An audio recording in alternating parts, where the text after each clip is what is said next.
북미 정상 간의 전화 통화가 이뤄질 가능성이 높아진 가운데 과연 무슨 얘기를 나눌지에도 관심이 쏠립니다. 비핵화 후속 회담 개최를 논의할 가능성이 큰데 어떤 의제들이 포함될지 김주환 기자가 짚어봤습니다. 미국과 북한은 비핵화 협상을 위해 판문점에서 6차례, 싱가포르에서 3차례 만났습니다. 하지만 양측은 6.12 북미 정상회담까지도 완전한 합의에 이르지 못하자 폼페이오 미 국무장관과 북한 고위급 관리가 주도하는 후속 협상을 가능한 한 가장 이른 시일에 개최하기로 약속한다고 북미 정상회담 공동보도문에 명시했습니다. 북미 간 후속 협상이 시작되면 무엇보다 양 정상이 합의한 비핵화와 대북 안전보장을 어떻게 구체화하는지가 핵심 의제가 될 것으로 보입니다.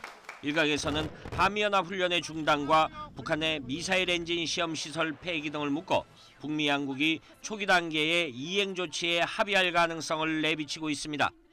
북한으로서는 자기들을 향한 미국의 군사 위협을 해소하면 우리가 비핵화를 위한 이 단계적인 조치를 취하겠다.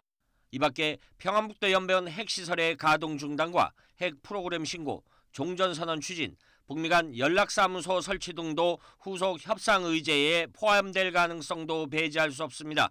특히 북한의 동의 여부와 관계없이 미국은 ICBM과 핵물질 등 핵무기 주요 구성품의 일부라도 조기에 해외로 반출시킬 것을 요구할 것으로도 예상됩니다. 이렇듯 신속하고 과감한 비핵화 조치를 요구하는 미국과 그에 상응하는 확고한 체제안전보장 조치를 요구하고 있는 북한 사이에 치열한 밀고 당기기가 이어질 가능성은 매우 높습니다. 이에 따라 후속 협상 시기는 빠르면 빠를수록 좋다는 분석입니다.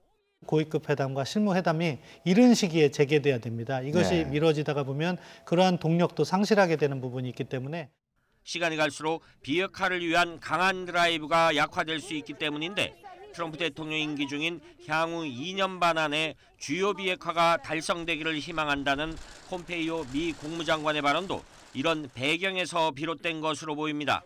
YTN 김주환입니다.